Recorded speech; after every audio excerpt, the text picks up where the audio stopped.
Hi everyone, my name is Mariah and welcome to my channel, Totally Spines. In today's video, I am going to recommend a book or two to you, but instead of just a whole bunch of books from a whole bunch of different authors, I wanted to highlight a specific author and talk about the books that I've read by them and what books I suggest you guys check out. So without further ado, let's get into it. Okay, so the author that I'm going to highlight today is Simone St. And I've read 3 books by her so far, and her expertise as far as the books that she's written are paranormal thrillers, and I'm just going to talk about the books that I've read and then my rankings for them. So my latest book that I've read by her is called The Haunting of Maddie Clare. It's set in 1920s England, and this woman named Sarah Piper, she works through an agency, and this guy decides to hire her to be his assistant for ghost hunting. And the ghost in question is named Maddie Clare, who took her own life at 19 years old, and she haunts this barn in this small town, and they're trying to figure out why she ended her life, why she's still here, why she's so angry. She's particularly angry with men, so every time a man goes into the barn, she's very, very violent. The next book is The Sundown Motel. This is set in 2 different timelines, where in the 1980s, 1982, Viv Delaney, she's working at this motel, and she, goes to work like normal, but by the morning time, she has completely disappeared and nobody's been able to find her since. In 2017, Carly Kirk is the niece to Viv Delaney, and she's always was kind of curious whatever happened to her aunt. So she decides to go to the town where this motel is at, and she decides to start working at the motel. And then a whole bunch of eerie things start to happen, mostly ghosts. So she's trying to figure out what happened to her aunt and why this motel is haunted. So it was definitely pretty interesting and creepy. So okay, and the last book is The Book of Cold Cases. It's set in 2 different timelines, 1977 and 2017. So in 1977, Beth Greer is suspected of killing 2 men, and she's a rich, eccentric 20-something-year-old woman.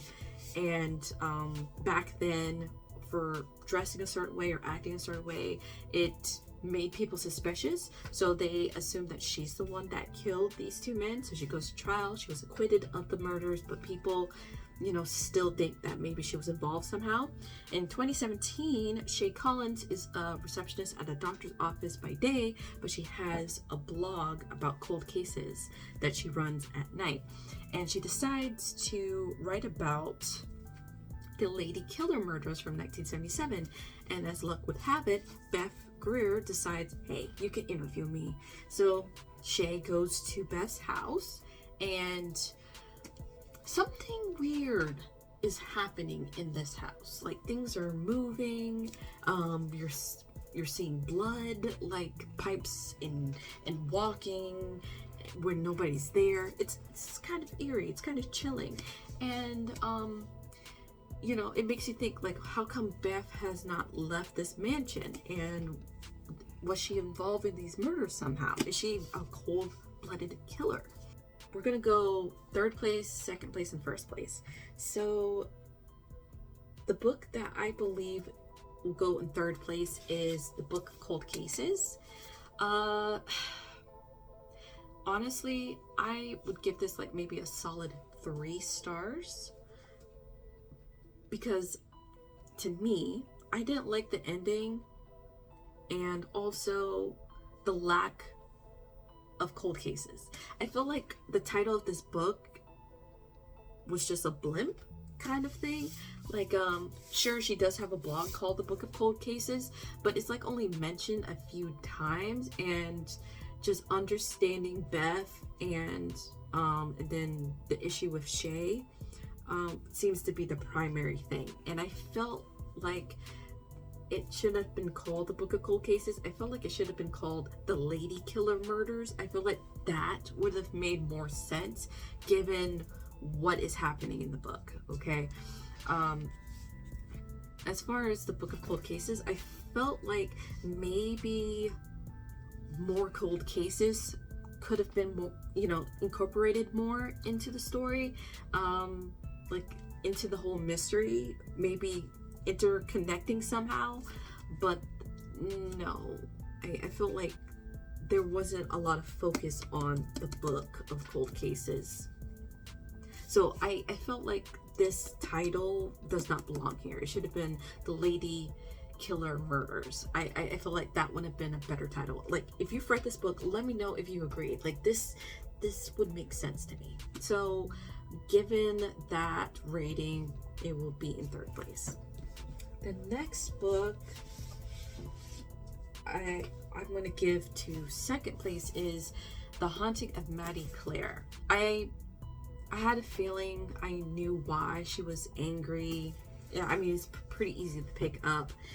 Interesting enough, compared to all 3 of these books, this is the only one that had spice in it, open door kind of thing. Yeah, this is the only one that had an open door spice, like probably twice in this book. So I wasn't expecting that, but yeah, if you are curious about something like that, there is like 2 scenes of open door spice, so there's that. I think I gave this book a 4 stars. I think 3.75 or 4 stars. I did like the book, but for some reason I felt like it wasn't enough. I felt like there should have been more hauntings going on with this, but I felt like there should have been more. Does that make sense? Probably not. I don't know. But I gave it a 3.75, maybe 4 stars. So yeah, I liked it, but I didn't love it. And in 1st place is The Sundown Motel. I feel like this one definitely gives you the eeriness, the chilliness of a place that is haunted. And the fact that it's a motel, most definitely. I really enjoyed this book, and I would recommend this book to anyone who wanted like a paranormal thriller. Yeah, I don't think this is going to give it away. Okay, so in the 1980s, there are a couple of murders that have gone unsolved, and the murderer goes to the motel, and like a scene that I thought was so interesting. I'm just thinking, like, how is that possible? Is this person still around murdering people? Is that the murderer went to the motel in the 1980s, but when Carly goes to work there in 2017, she didn't see this person, but when she checked the logs, it showed the murderer's name that he signed back in the 80s. So I'm just thinking, like, that is weird for sure. So this person must be still around somewhere. So in addition to the ghosts that are walking around here, yes, I think this is the one. This is definitely the one. I would recommend this one. What was my rating for this one? I think I gave this one a 4.25 or maybe a 4.5. Yeah, it's somewhere around there. I think I'm leaning towards 4.25 because I think at the end I didn't like a certain thing, but I can't give that away because it's a spoiler. But yeah, it's a 4.25, but I do recommend this book if you want a good paranormal thriller. I guess that's it. This is my first time really, doing this kind of recommendation. So do let me know if you like this type of video.